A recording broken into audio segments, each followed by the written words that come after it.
awitin. May isang awitin na umuso noon, kung matatandaan natin, may isang linya dyan. Sabi niya, a rose will bloom, it then will fade. So does a youth, so does the fairest maid. And there's another poem by Robert Herrick, 1648 pa, to the virgins to make much of time. Sariwain natin ang ilang linya mula dito. Gather your rosebuds while you may, old time is still a-flying, and the same flower that smiles today, tomorrow will be dying. The glorious lamp of heaven, the sun, the higher is a-getting, the sooner will his race be run, and nearer his to setting. That age is best, which is the first, when youth and blood are warmer, but being spent the worst and worst, time still succeed the former. Then be not coy, but use your time, and while you may, go merry, for having lost but once your prime, you may forever tarry. At narito naman ang pangahas na kunwari ay translation, interpretation ng inyong abang lingkod sa kabataan para sulitin ang panahon. Pitasin na ang talulot hanggat maaga pa. Panahoy lumilipad, maya-maya'y lampas na. Ang sariwang bulaklak na ngayoy mahalina, sa iilang sandali ay malalanta na. Ang liwanag ng langit, ang maningning na araw habang papaitaas sa rurok ng landas, sa takdang pagbaba ay palapit naman, sa ilang saglit lang ay lulubog agad. Sa panahon ng kabataan ay walang kasing inam kung kailan ang dugo ay buhay na buhay.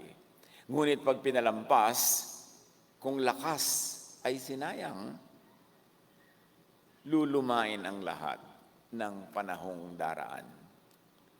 Huwag maging mahiyain, panahon ay gamitin.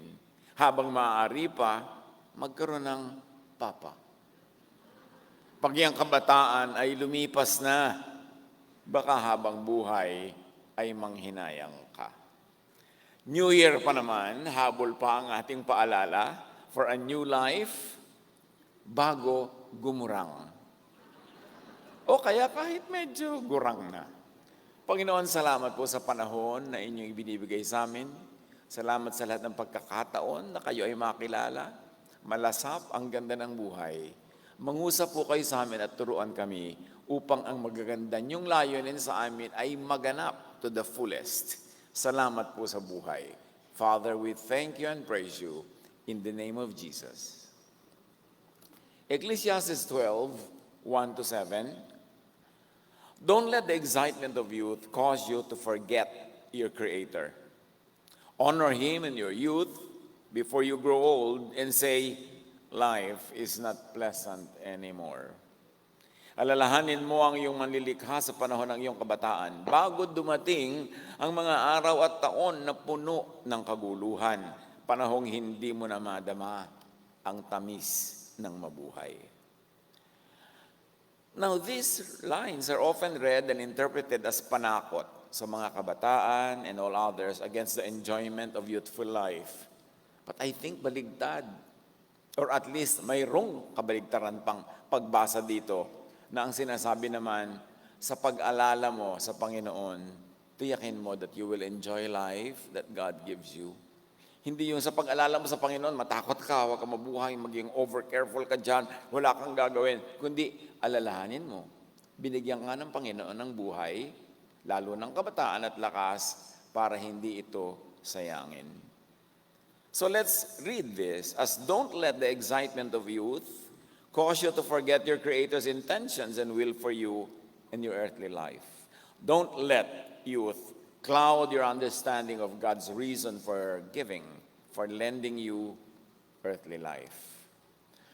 At kung gusto nating i-extend, dagdagan pa ang pagbasa nito, don't let the teachings of Pharisaic religiosity confuse you on God's reason for giving you earthly life. How to live your life according to the Creator's will. Pag kasi sinabing alalahanin mo ang Diyos sa iyong kabataan, ipinapanakot ng marami yan na huwag ka mag-enjoy, kailangan super behave ka lang. Although of course, hindi naman masama mag-super behave. Pero laging nagagamit na panakot, parang mag-tease ka na lang, mag-play very safe. Pero kung babasahin mo rin na ang kabataan ay bigay ng Diyos at sa pag-alala mo sa Kanya, i-honor mo siya sa maganda niyang intention, therefore dapat enjoyin mo yung kabataan. At hindi lang yan, pati ang yung buong buhay, of course, within limits. Pero dapat i-maximize mo ang pleasure, maximize ang happiness, minimize pain, and, wow, sa ulo ng iba, do the most good. Yan naman ang sinasabi ng Ecclesiastes. So honor the Creator's intentions in your youth while you are young and strong, enthusiastic, zestful, and energetic, while you are willing and able to live to the fullest.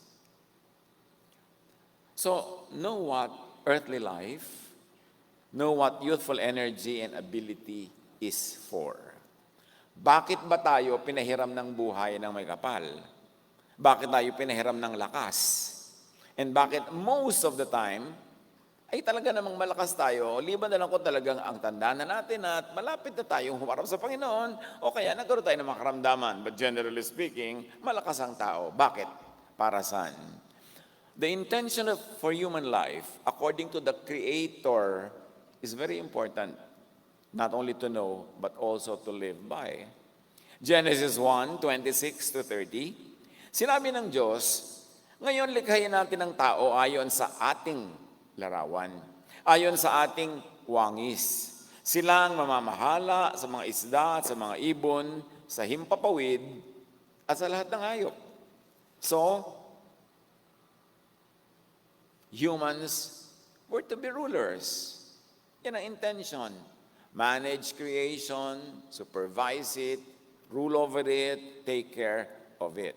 Genesis 1:27-30, nilalangan ng Diyos ang tao ayon sa kanyang larawan. So yung essence ng Diyos ay ibinigay sa atin, natural, yung ba ay para tayo palungkutin? Di ba? Para tayo pasayahin. Para ba tayo kawawain? No, para tayo mahalin. Created in God's image. Therefore, if we remember that, we will always remember how to conduct life.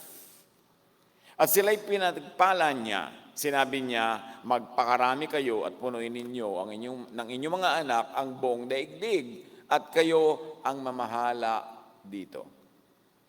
So ang tao, to begin with, ay blessed. And take note, malaya from the beginning, to be fertile, to have offspring, to fill the earth with offspring. At alam ng Diyos ang kanyang ginagawa at ipinapagawa. Now, what is the intention for human life according to Jesus naman? The Son of the Father, according to the Son of the Creator and the Savior of humanity. John 10:7-10. I am the gate for the sheep. All, in may add in a parenthesis, all fake shepherds who came before me were thieves and robbers. And why did I add that? Kasi Jesus is depicting himself as the true shepherd, the correct and loving shepherd. Of course, meron itong unsaid, meron itong contrast, may reflection, yung fake shepherds. Sabi niya, ako ang totoong pastol. But the true sheep did not listen to them. So Jesus was alluding to fake shepherd or fake shepherds. Sabi niya, pero meron namang mga totoong tupak ko na hindi nakinig sa kanila sa buong panahon. May mga hindi nakinig, naniwala, sumunod sa mga fake shepherds na nauna. At para dito, kung interesado kayong ipursu kung sino o sino-sino mga fake shepherd na yan, study history.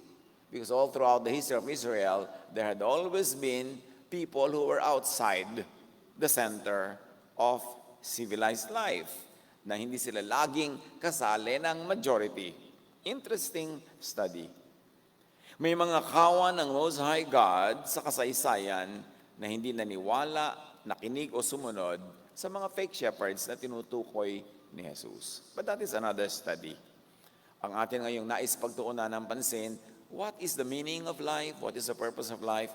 And how should life be conducted according to God the Father who created, and now according to Jesus, the Son of God, who saved people. From what? From a wrong-headed mission in life, from a wrong kind of way of living, at gusto niya itama. At sabi niya sa John 10:7-10, pakatandaan ninyo, ako ang pinto ang dinaraanan ng mga tupa. Ang mga nauna sa akin ay mga magnanakaw at mga tulisan. So may mga nauna kay Jesus na mga fake shepherds. Sabi niya, ang mga nauna sa akin ay mga magnanakaw at mga tulisan, ngunit hindi sila pinakinggan ng mga tupa. Ako ang pintuan. Ang sino mang pumapasok sa pamamagitan ko ay maliligtas. Maliligtas from what? From the fake shepherds and from the fake teachings. Maliligtas mula roon ang mga tupa. Papasok siya at lalabas at makakatagpo ng pastulan. So ang mga sumusunod kay Jesus, sabi niya ay para mga tupa na may gate na bukas, hindi sila nakakulong. Sila ay maglalabas-masok, maghahanap ng mga kain ng damo, ng mga sariwang damo, ng magagandang tubig, namin ganoon. Hindi sila kulong. Sila ay free to find pasture and to find fulfillment and enjoyment and satisfaction. Tapos dagdag pa ni Jesus, dumarating ang magnanakaw para lang magnakaw, pumatay at manira. Obviously, may tinutukoy si Jesus na gusto niyang iadya mula sa mga yon ang kanya mga tupa. Doon sa mga magnanakaw, pumapatay at naninira lamang. Sino at sino-sino ang mga ito marapat na lubos pang pag-aralan para maiwasan. Naparito ako, sabi ni Jesus, upang ang mga tupa ay magkaroon ng buhay na masaganang lubos. At nandun yung key ng pag-unawa kung ano ang ibig ni Jesus para sa ating buhay.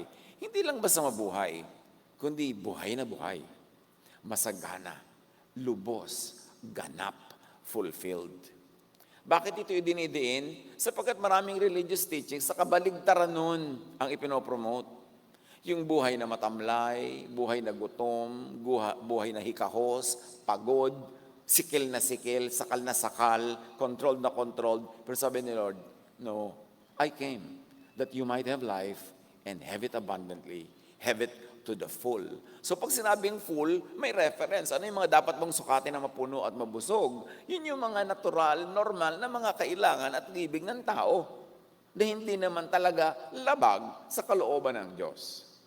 Jesus came to save people from slavery and imprisonment, from deprivation. Jesus' good and loving intention is for earthly human life to be full, rich, satisfying, and to lead to eternally, eventually. That means be saved from the fake shepherds, from thieves, robbers, killers, murderers, and destroyers of life. To be free and enjoy a rich and satisfying life. That is Jesusness. John 6:51, ako nga ang tinapay, sabi ni Jesus, na nagbibigay buhay na bumaba mula sa langit. Bakit kailangan siyang bumaba? Kasi walang makaing tinapay na nagbibigay buhay ang mga tao. Sila ay inaagaw nitong mga sinasabi niyang thieves and robbers and murderers. Mabubuhay magpakailanman ang sino mang kumain ng tinapay na ito. At ang tinapay na ibibigay ko upang mabuhay ang sanlibutan ay ang aking laman. Natural metaphor yan, talinghaga. Ibig sabihin ang aking essence, ang aking katuruan, ang aking espiritu, ang aking mga diwa na magpapalaya, bubuhay at magbibigay ng kahulugan. Yan ang buhay na tinapay na ipapakain ko sa mga tao. Hindi katulad ng mga kinakain ng marami na ibinibigay lang ng mga fake shepherds na hindi naman talaga nakakabuhay, nakakamatay pa. John 11:25, Jesus said to her, I am the resurrection and the life. The one who believes in me will live even though they die. Ako ang muling pagkabuhay at ang buhay. Ang sino mang sumasampalataya sa akin kahit mamatay ay muling mabubuhay. Loaded ang teaching na ito ni Jesus, na para magkaroon ng buhay na muli, pagkamatay ng iyong katawan, para magkaroon ng buhay na walang hanggan, ay manalig ka sa Kanya. At hindi sapat na naniniwala ako sa iyo, Jesus. No. Manalig ka, sumunod at mamuhay ayon sa Kanyang katuruan. At ang katuruan niya ay love.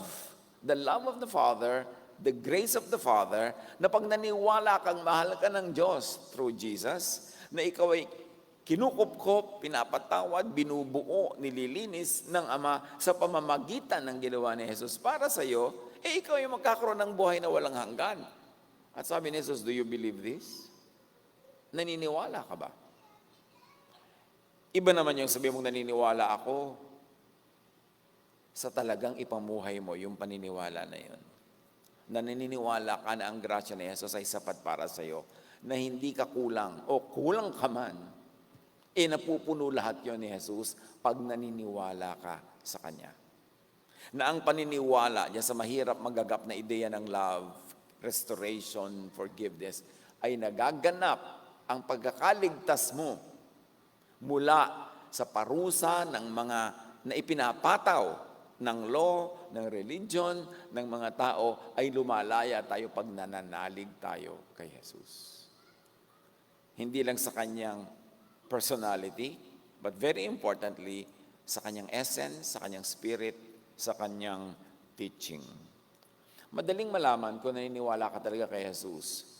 Nakakaramdam ka sa loob ng dibdib mo ng kalayaan, ng gaan, ng luwag, hindi ng hirap, hindi ng sikip, hindi ng sakal.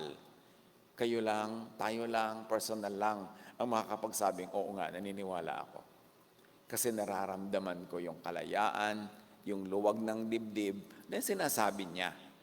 Useless yung sabi ka na sabi, naniniwala ako, oo, naniniwala ako, pero eto ka ngayon, nabubuhay sa takot, nabubuhay sa guilt, nabubuhay sa hirap ng loob at dibdib. Paano yun? Sabi ni Jesus, fear not, I have overcome the world. My peace I give to you. So, nasa iyo ba yung peace? Malalaman mo kung nasa iyo o wala, therefore malalaman mo kung naniniwala ka ba talaga o hindi, o naintindihan mo ba talaga kung ano yung dapat paniwalaan. Ano ba ang pinag-aaralan para paniwalaan? Yan ba ay umuuwi, umahantong sa kalayaan, sa kapayapaan, sa katahimikan ng loob, sa pag-ibig sa Diyos, sa sarili at sa kapwa? It is easy to tell. John 14:19, kaunting panahon na lamang at hindi na ako makikita ng sanlibutang ito, sabi ni Jesus. Ngunit ako'y makikita ninyo, sapagkat buhay ako, mabubuhay rin kayo. Dahil tinanggap nyo ako, dahil naniniwala kayo sa akin, dahil ang Espiritu ko'y nasa inyo, dahil kayo ang Espiritu at tahanan ng Diyos Ama, kayo ang tinatahanan ng Espiritong Banal, therefore, buhay kayo. Mamatay man ang inyong katawan, ang inyong espiritu ay patuloy na mabubuhay dahil nanalig kayo sa akin. Salvation by faith in Jesus. John 10:10, the thief comes only to steal and kill and destroy. I have come that they may have life and have it to the full. Malinaw yun kay Jesus. Huwag tayong padaya sa kung ano-ano mga religious teachings na ang gusto nila sa buhay mo ay puro tiis na lang, puro hirap na lang, puro kasalatan, puro pagdurusa, puro na lang kakulangan. Kasi si Jesus sabi niya, ang nais kong buhay para sa inyo ay ganap, puno, satisfying. Now, what to do in life according to Solomon the wisest? Sa pag-aaral na ito ay tinignan natin, bagamat silip lang naman, dahil kailangan ito, mahaba talaga at malalim na aralan, sinilip natin ano ba ang ibig ng Diyos na lumikha, ng Diyos Ama para sa buhay, ano ang ibig ng Diyos Anak para sa buhay, at ngayon ano ang ibig ng pinakamatalinong taong, ang Biblia na mismo ang nagsasabi. Anong ibig ni Solomon? Anong turo ni Solomon tungkol sa buhay? Ecclesiastes 2:3, I tried cheering myself with wine and embracing folly, my mind still guiding me with wisdom. I wanted to see what was good for people to do under the heavens, under the few days of their lives. Sa katalinuhan ni Solomon, na of course dinidemonize ng napakaraming conservative. Sabi niya, sinubukan ko ang lahat para malaman ko kung ano nga ba talaga ang lahat ng pwedeng gawin, malasap, magawa sa napakaikling buhay na ito. So dapat ma-maximize ang panahon. So ako mismo ay nag-experiment. Marami akong sinubok, hindi lang para magwala, kundi para malaman ko yon at para rin maibahagi ko sa inyo ang aking mga matutuklasan. So Solomon was demonized by so many. Kasi nga, marami siyang ginawa na out of the box. Pero yun ay dahil hinahanap niya ang kahulugan ng buhay. Live. Isa yan sa mga natuklasan ni Solomon. Walang pinakamabuti sa tao kundi magpakaligaya at gawin ang pinakamabuti habang siya'y nabubuhay. So remember, hindi lang magpakaligaya na magpakasama, kundi magpakaligaya na magpakabuti. Magkakambal. Kasi napakaraming kaligayahan sa pagiging mabuti. Hindi lang naman pagiging masama, sa pagiging masama nahahanap ang kaligayahan. Kaya yung mga iba, dinidemonize yung kaligayahan kasi ine-equate nila sa kasamaan. Ang dami-daming kaligayahan na nasa kabutihan. In fact, ang mga totoong kaligayahan ay sa kabutihan matatagpuan. Kasi yung mga fake na kaligayahan na nakikita at nakukuha sa kasamaan, may bawi, malakas, at mabagsik ang bawi nun, lalo sa budhi. Kaya hindi yung totoong kaligayahan. Dapat i-equate natin, lalo tayong mga nananalig sa Panginoong Diyos at kay Jesus, na ang tunay na kaligayahan ay dun sa hindi masama, kundi sa mabuti. At hindi masamang maghanap ng kaligayahan. Jesus said, I want you to have a full, meaningful life. Ecclesiastes 11:8, however many years anyone may live, let them enjoy them all. At marami mga relihiyoso allergic sa word na enjoy. Ang gusto nila, suffer. Pero sabi niya, ni Solomon, gaano man karami ang mga taon na dumating sa buhay mo, gaano man kakonti, gaano kaiksi o kahaba ang iyong buhay, enjoyin mo lahat. Sikapit mong enjoyin. Find enjoyment at all times, kahit sa biglang tingin, hindi naman enjoyable yung situation, humanap ka, magbungkal ka ng ma-enjoy sa isang hindi enjoyable situation para hindi masayang yung panahon. May mapala kang nakabubuti para sa iyo.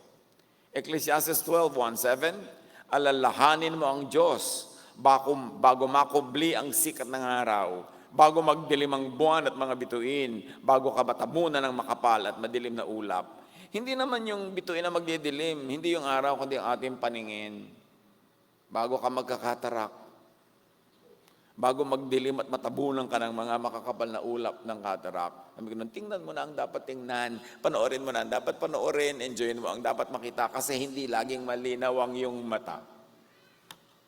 Remember your Creator bago lumabo ang mga mata. Remember to enjoy life as the Creator intended. Tingnan na ang mga dapat makita. Lasapin ang mga pwedeng lasapin na hindi masama, kundi mabuti. At i-redefine ko ano ba ang masama, kasi sobra tayong na-condition na pasamain ang lahat kahit hindi naman. Although meron namang totoong masama, pero hindi lahat ng tinatawag nila na masama ay masama nga. Na-condition na lang tayo, na allergic na tayo na mag-enjoy sa buhay dahil tayo sobrang kinondisyon to glorify suffering, to glorify sacrifice. Psalm 143 verse 5, I remember the days of long ago. I meditate on all your works and consider what your hands had done. So hanapin ang ganda ng buhay, hanapin ang ganda ng kalikasan, ang ganda ng daigdig, dahil Diyos ang may gawa niyan. Huwag magpadaya sa mga negative thinkers. Huwag magpadaya sa mga mahilig lang manakot at matakot. Hanapin ang maganda, ang mabuti, ang totoo. Dahil yan ay galing sa Diyos. Ecclesiastes 12:3. Remember Him or remember His intention before your legs, the guards of your house start to tremble, and before your shoulders, the strong men stoop. Ang gaganda ng mga metaphor, mga talingaga, mga symbolisms na ginamit dito ni Solomon. Remember your Creator bago umuga ang mga tuhod. Or kahit umuuga na, pero mas magandang before. para mas maraming mapakinabang sa matibay na tuhod. Remember your Creator bago humina ang mga paa at binti, bago humina at humukot ang mga balikat, at ang mga astig ay manlambot. Celebrate life na. Hindi remember, matakot ka bago ka humina, kundi remember, mag-enjoy ka bago ka humina kasi Diyos ang nagbigay sa iyo ng buhay. Yan ang gusto para sa iyo ni Jesus. At yan ay tinuturo ni Solomon. Pag sinabing remember, hindi dapat panakot. Although, kuminsan may panakot effect din yun kung remember, para huwag kang magpabuso, huwag kang gumawa ng masama. Pero remember din na ang ganda ng intention para sa iyo, huwag mong sayangin. Lakarin, puntahan ang mga dapat na at ibig lakarin, lakaran at puntahan bago manginig ang tuhod. At kung nanginginig ang tuhod, edi mag-wheelchair. Kung nanginginig ang gulong ng wheelchair, palitan ang gulong. Huwag kang sumuko habang buhay. Yung iba naman kasi, kung matanda na kayo, mag-stay home na lang kayo. Hihiga na lang ako dito hanggang ako mamatay, ganon. Dahil may edad na ako.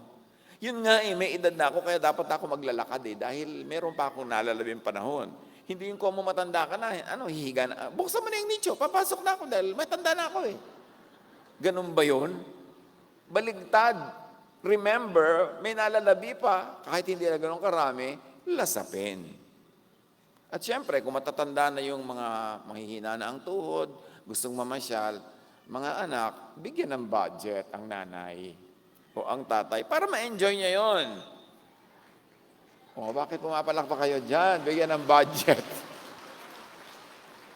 Yung sa inyong budget ng mga young people na biyahe ng biyahe, bawasan nyo ng 50%. Ibigay nyo sa mga magulang nyo at mga lolo't lola nyo. Kasi, di ba, tinatawag-tawag na sila ng kabilang dako.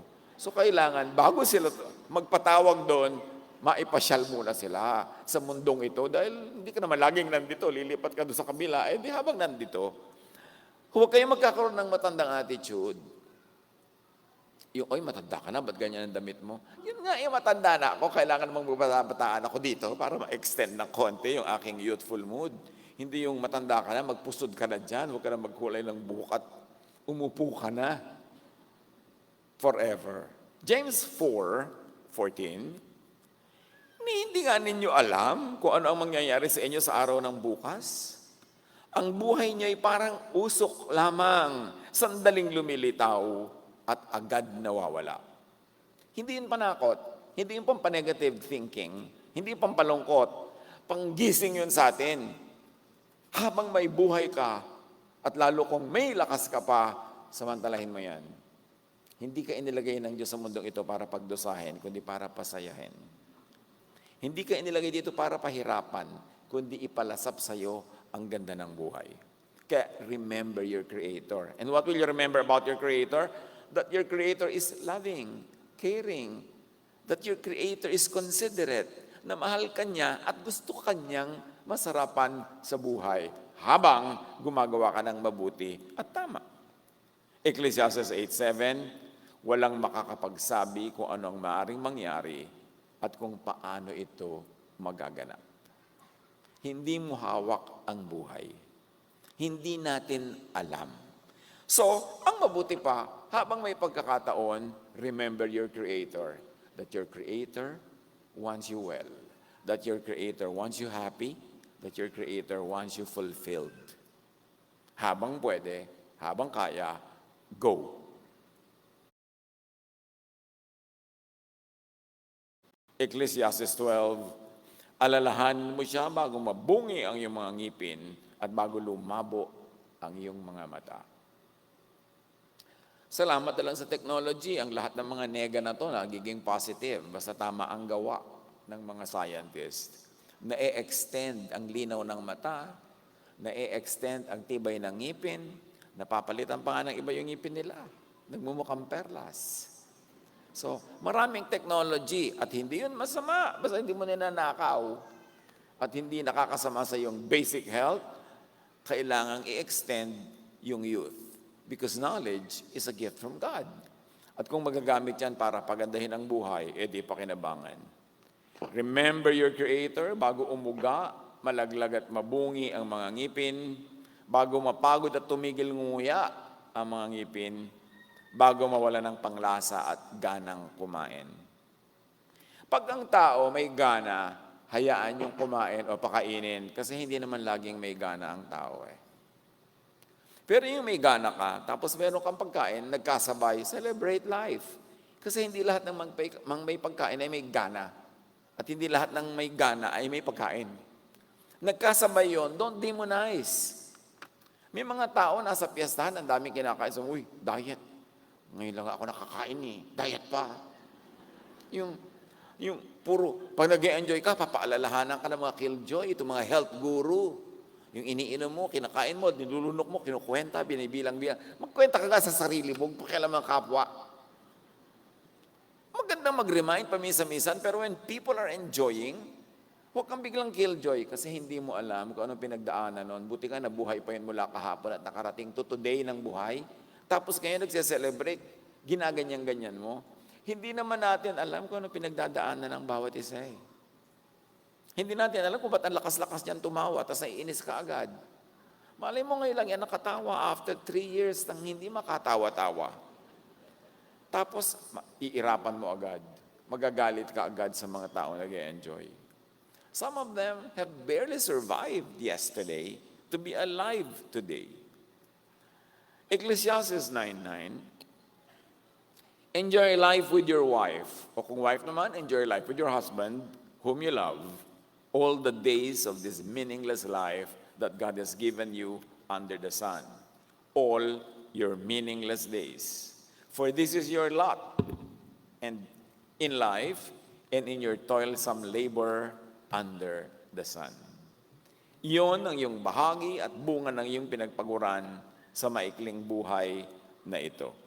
Samantalahin daw ang presence na kasama mo ang iyong minamahal, kasi hindi naman laging present yung minamahal mo, o hindi mo laging minamahal yung present, at laging hindi naman present yung nagmamahal sa iyo, o minamahal ka nung present sa buhay mo. Ngayon, nagkatiyap-tiyap, mahal mo, magkasama kayo, huwag mo papalampasin.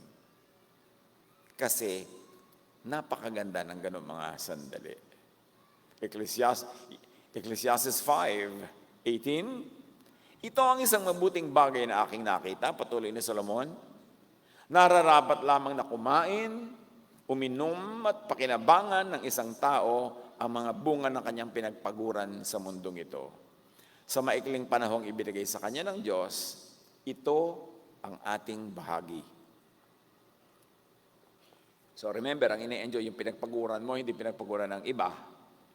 Paminsan-minsan, nag-enjoy ka rin sa pinagpaguran ng iba, pero hindi naman dapat laging nakaasa ka sa pinagpaguran ng iba, tapos wala kang gustong gawin kundi mag-enjoy. Kasi remember, do the most good. And it is not good to abuse people who are good to you. Produce what you want to consume and give to others who, because of health or age, could not produce. Ecclesiastes 12:4, alalahanin mo siya bago dumating ang panahon na sarado na ang mga pintuan at tumigil na ang tunog ng gilingan, bago dumating ang panahon na madali kang magising sa himig ng mga ibon o ang tunog ng awitin ay tuluyan ng tumigil. Remember your Creator bago humina ang pandinig, bago magsara ang mga tainga. And Ecclesiastes 12:5, remember your Creator before you become fearful of falling and worry about danger in the streets. So remember your Creator, remember na gumala habang kaya. Bago maging matatakoting mahulog, madapa, mabalian ng buto. Bago maging matatakotin sa lahat ng uri ng panganib, real or imagined, remember your Creator, celebrate mobility, celebrate life. Do not obligate children to be mature agad. Huwag sila agad pilitin na mag-behave as old people because they are not yet old. Kaya nga may kanya-kanyang stages ang life. Siyempre kailangan may guidance, meron tayong konting preservations about avoiding danger or needless danger, pero dapat ang tao, habang kaya niyang kumilos, celebrate niya yun. Job 33:19-20, or someone may be chastened on a bed of pain with constant distress in their bones, so that their body finds food repulsive and their soul loathes the choicest meal. Pwede doon dumating ang panahon na para kang iginapo sa iyong higaan dahil hindi ka makabangon at ikay pinahihirapan ng sari-saring sakit. At kahit ang pagkain para sa iyo ay isang napakalaking pagdurusang gawin, mahirap nguya, mahirap lumunok, sabi ganon, remember, nangyayari ang ganong panahon. So habang wala yon, kumain ka, mag-enjoy ka. O kaya pag-enjoyan mo ang kapwa. Kasi dumadating din yon. At kung sakasakali na nasa sadla ka sa ganong mahirap na panahon, itong isipin mo, this too will pass. Lilipas din ito. Lilipas din ang lahat ng hirap. Lilipas ang lahat. Hindi yan permanent. Nothing is permanent. Poverty or wealth, difficulty or ease, lumilipas ang lahat. So habang nandun yung maganda, enjoy it. At pag dumada ka sa mahirap, lampasan mo and look forward sa panahon na lalampas ka rin dyan. Sabi na iba, paano kung kamatayan ko na yung hirap? O di lumipas ka rin. Nabuhay ka na sa kabilang buhay, di lumampas ka rin. Dahil lalampas at lalampas yan. Dapat positive ang paningin mo. Psalm 31:10, my life is consumed by anguish, and my years by groaning. My strength fails because of my affliction, and my bones grow weak. Little by little, nararamdaman ito pag nagkakaedad. So ang prayer lang natin, little lang talaga, huwag maging masyado. At kung maging masyado man, ay maging madali lang at malampasan. At kung hindi man malampasan, ay look forward tayo to that final redemption when we will wake up, kaharap natin ang Panginoon ang lumikha sa atin, free from all the pain. Pero habang dumadaan tayo sa iba-ibang mga stages, always look for the brighter side of things and invent enjoyment even in times of difficulty. Kasi walang perfect. So wala rin perfect suffering. Makakahanap ka pa rin at makakahanap kahit konti ng kaligayahan, kahit sa banig ng kalungkutan. Ecclesiastes 12:5, remember your Creator before your hair turns white like an almond tree in bloom, and you drag along without energy like a dying grasshopper. Nakita niyo yung mga poetic devices dito na pag-describe. Tandaan, alalahanin mo na ang Diyos bago mo kalad ka rin na yung sarili na parang tipaklong na naghihingalo. Can you imagine the description? Because that can happen. And pag nangyari, huwag pagtakahan.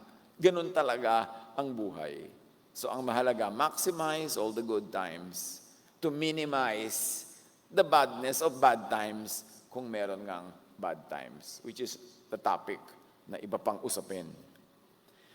Ang mahalaga lang, tinuturo ni Solomon, mga kapatid, remember your Creator bago tuluyang manghina. At yung mga may kalakasan, nasa katanghali ang tapat ng kanilang buhay, huwag killjoyin, huwag ikulong, huwag itali, hayaan silang malasap.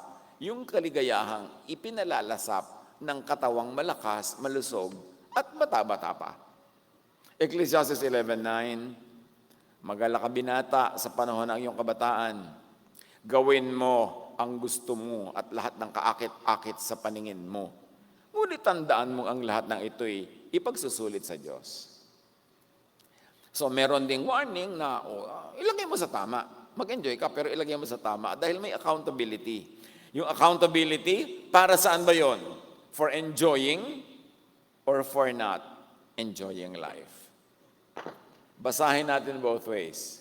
Bata ka pa, sabi ganon, tandaan mo, magsusulit ka sa Diyos. Ito ba ay magsusulit ka sa Diyos pag nag-enjoy ka? O magsusulit ka sa Diyos pag hindi ka nag-enjoy kasi sinayang mo yung binibigay niyang life? Of course, we can read it both ways.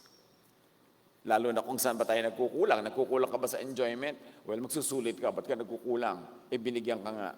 Or sobra ka naman, na napapasama ka na. O sumobra ka, magsusulit ka rin. Kaya both ways, pwede mong i-apply yung accountability na yan. Mananagot ba ang taong in-enjoy o ang hindi in-enjoy ang earthly life na gift ng Creator? Both ways, it can be read. Mananagot ba ang taong in-enjoy o ang hindi in-enjoy at dumating pa si Jesus ang buhay ay para lang pagandahin upang among others ay gawing full at masagana? Remember, mananagot ka ba dahil yung buhay na ibinigay sa iyo ng Diyos, tapos dumating pa si Jesus para pasaganain, sinayang mo.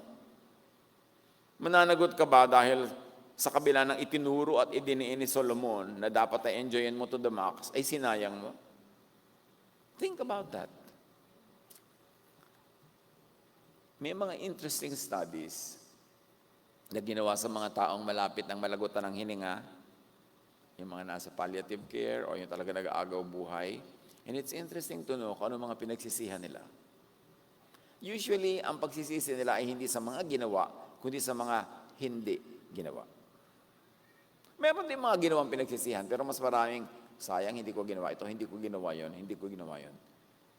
When we are at that point, when we really have to say goodbye to this earthly life, let's make sure that we are not possessed by vain regrets. Mga panghihinayang, mga pagsisisi. So gawin ang dapat gawin at huwag gawin ang hindi dapat gawin para makumonte o mawala ang pagsisisihan. Ecclesiastes 12:5, alalahanin ng lumikha bago lipasan ng pagnanasang sumiping sa minamahal, bago maging para na lang kaming magkapatid. Naririnig niyo kung minsan yan sa mag-asawa, di ba? Para na lang kami magkapatid. So sabi, alalahanin ng lumikha bago dumating na kayo magkapatid. Darating ang araw na tayo pupunta sa huli nating hantungan at marami ang tatangis sa lansangan. So, remember your Creator to enjoy all stages of life with your partner. Dumadating talaga yung time para dalang ang tingin mo sa asawa mo, tiya. Pero bago dumating yon, pwede ba tingnan mo muna si bilang neneng? Para lahat ng stages of your married life, ay enjoy kayo. Kasama yan, sinakop ng teaching ng Solomon. Remember your Creator bago lubusang mawala ng interest sa para naman lubos, sulit ang buhay. Ecclesiastes 9:9, enjoy life with your wife, whom you love, during all your brief, pointless life. So remember your Creator bago lumapit at sumapit ang iyong burol at libing o cremation kung yun ang choice mo. Bago ka paglamayan at ipagluksa, celebrate life, enjoy it. Psalm 39:5, you have made my days a mere handbreadth. The span of my years is nothing before you. Everyone is but a breath, even those who seem secure. Isa ka lang hinga. Isang lagot lang ng hininga na yan. Wala na.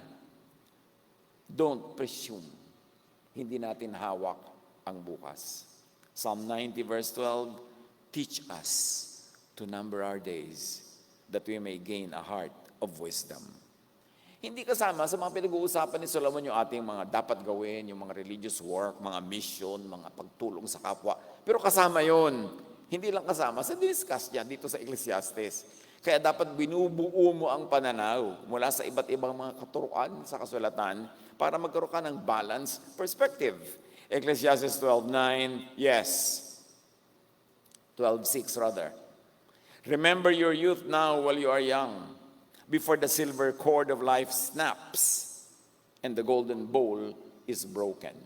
Mga metaphor yan sa mga kaugalian ng ancient Israel, yung mga nagaganap pag may libing, pag may mga namamatay. Pero ang kahulugan lang yan, para sa atin ngayon remember your Creator now while you are young, young enough, or while you are feeling young. Remember your Creator bago ma-dead.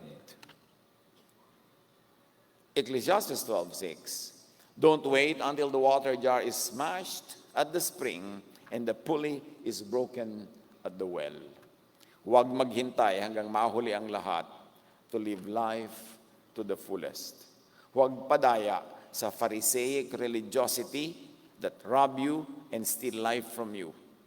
Kailangan mapalaya ka ng Jesusness that wants to give you life and to give it to the full. Ecclesiastes 12:7, for then the dust will return to the earth and the spirit will return to God who gave it. Alalahanin mo siya bago manumbalik sa alabok ang ating katawang lupa at ang ating hininga ay magbalik sa Diyos na may bigay nito. Hihiwalay ang lupang katawan mula sa spirito, mula sa diwa, mula sa life. At kung mula rin sa parang tinatawag ng quantum na energy, frequency, vibration, wave na galing sa lumikha. Darating at darating. Ang espiritong ito na pumisan sa katawan ay hihiwalay muli sa katawan.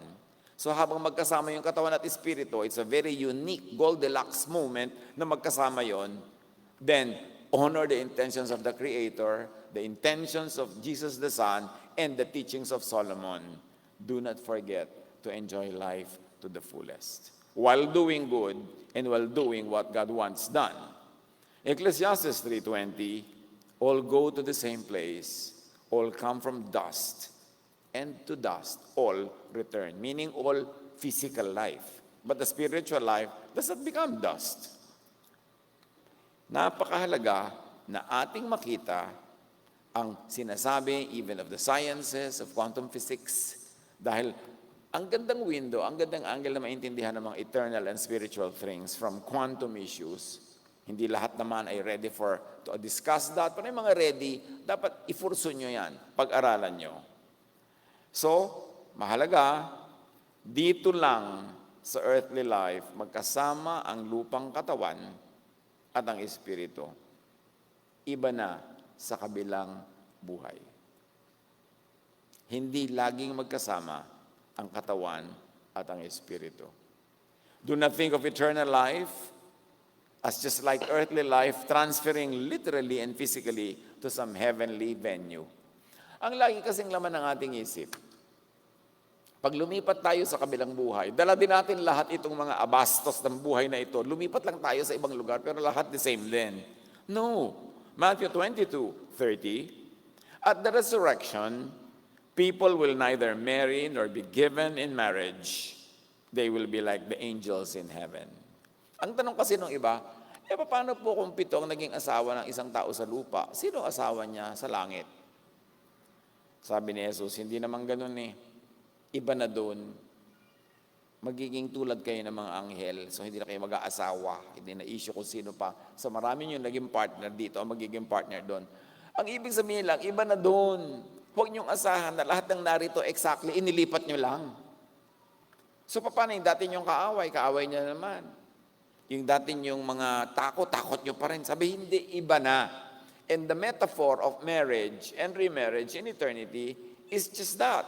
A metaphor. Sabi, you will be like the angels. Kung ano man yung angels, ibig sabihin, ganun tayo magiging. Sa muling pagkabuhay, ang mga tao hindi na mag-aasawa. Sila ay magiging tulad ng mga anghel sa langit. Iba na.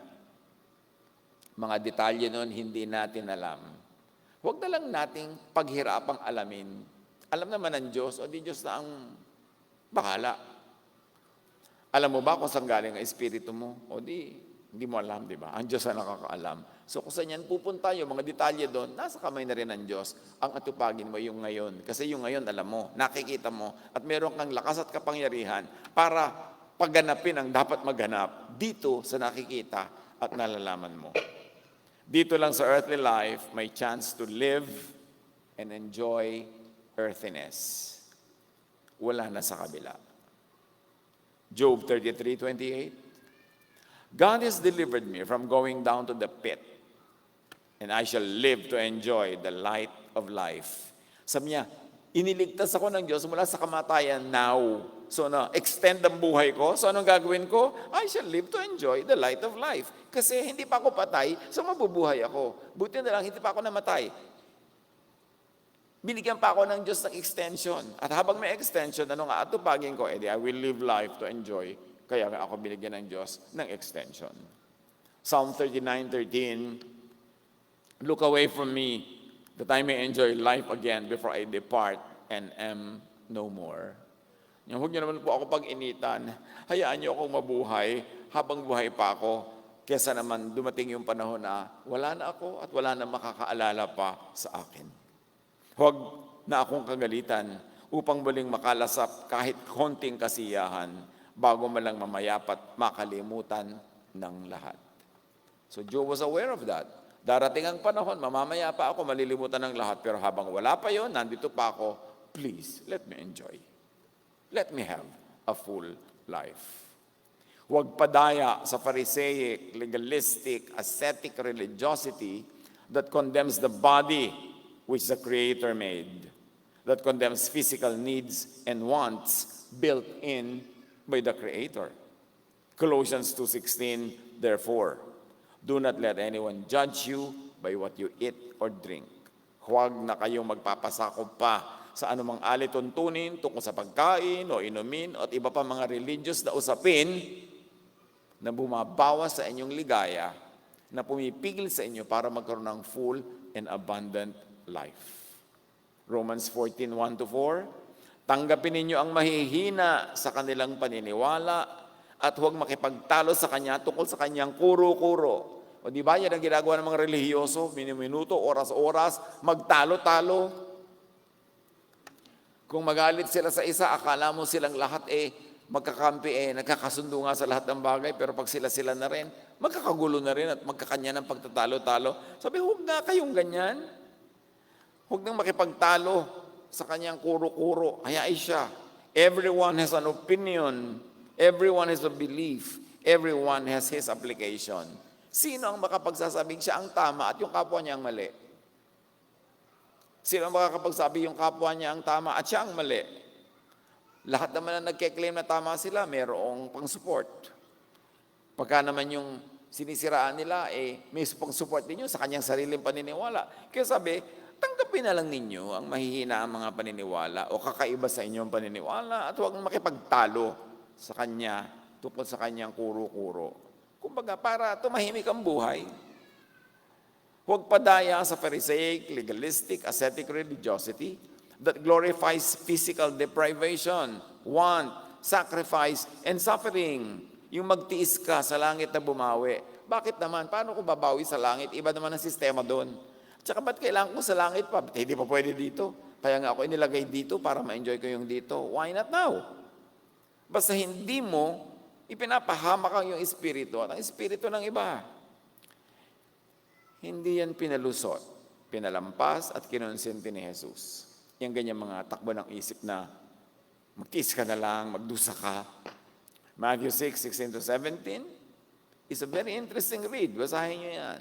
Luke 10:7, sabi ni Jesus, kainin nyo at inumin ang anumang ihain sa inyo. Huwag yung binubusisi mo pa, sa binili to, sa palengke, ano ba to, itong animal na to, pwede ko ba itong kainin or not? Sabi ni Jesus, kainin nyo kung anong hinain sa inyo. Even Paul teaches that.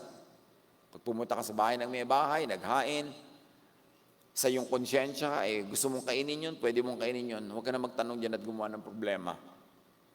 Matthew 11:19, nakita naman nila ang anak ng tao na kumakain at umiinom. At ang sabi naman nila, tingnan ninyo ang taong ito, matakaw, lasenggo, at kaibigan ng mga maniningil ng buwis. Pintas siya ng mga Pharisees kay Jesus. Kaibigan daw ng makasalanan. But true godliness is proven by goodness, by good works, not by food or drink or company. This is what we learn from Jesus. Nakihalubilo siya, nakisama sa mga taong itinuturing na hamak at marumi ng mga religious people. John 2:7-9. Sinabi ni Jesus sa mga tumutulong doon, punuin nyo ng tubig ang mga banga. Ito ay kasalan. Naubos na ng alak. Konti lang, maliit ang budget na ikinasal. So nagkakasayahan ng mga tao, di biglang uwian na kasi wala ng wine. Pinuno nga nila ang mga banga na halos mag-umapaw. Pagkatapos sinabi niya, kumuha kayo ng kaunti at dalhin ninyo sa namamahala ng handaan. Dinalhan nga nila ang namamahala at tinikman nito ang tubig na naging alak. Maganda ang kahulugan nito. Ang kauna-unahang himala ni Jesus was to make wine from water. Many religious conservatives will think, ano yan? Bakit wine pa? Sa dami-dami ng mahihimala. Pero ang tunay na gusto ng himalang ito ay palawigin, pahabain, extend the merriment of these people who otherwise have to do tedious manual labor every day of their lives. Bihira sila makakain na masarap, bihira silang magkaroon ng pahinga, bihira silang magsaya, makainom ng masasarap na alak na kasabay ng mga pagkain, ganyan ang kaugalian sa Middle East, sa Mediterranean countries, na kumain sila kasabay ang kanilang masasarap na mga alak, na sila ay magkasiyahan. So si Jesus extended the merriment by making wine from water. It is a metaphor and a keynote to the ministry of Jesus. Sabi niya, I came that they might have life and have it to the full. Huwag padaya sa Pharisaic religiosity that demonizes pleasure and the human pursuit of satisfaction. Makinig kay Jesus. I came that they might have life and have it to the full. Siyempre, hindi lang physically or materially. Have it to the full emotionally, spiritually. But how can you have a full emotional life when you live in fear? When you're always being made guilty? When you're always being condemned and judged and shunned? How can you have a full emotional life and a full spiritual life when you live in fear? Lahat yan magkakakambal. And Jesus liberates from all that. Pinapalaya niya mga tao mula sa lahat ng ganong uri ng tali at kulungan. John 10:10, the thief comes only to steal and kill and destroy. Identify the thief. I have come that they may have life and have it to the full. Buhay na masagana at lubos. Jesus teaches freedom. Jesus sets free. Although freedom is not a license to blatantly do wrong, to do evil, but freedom is God's gift to us so that we could pursue a full life. Be free in Jesus.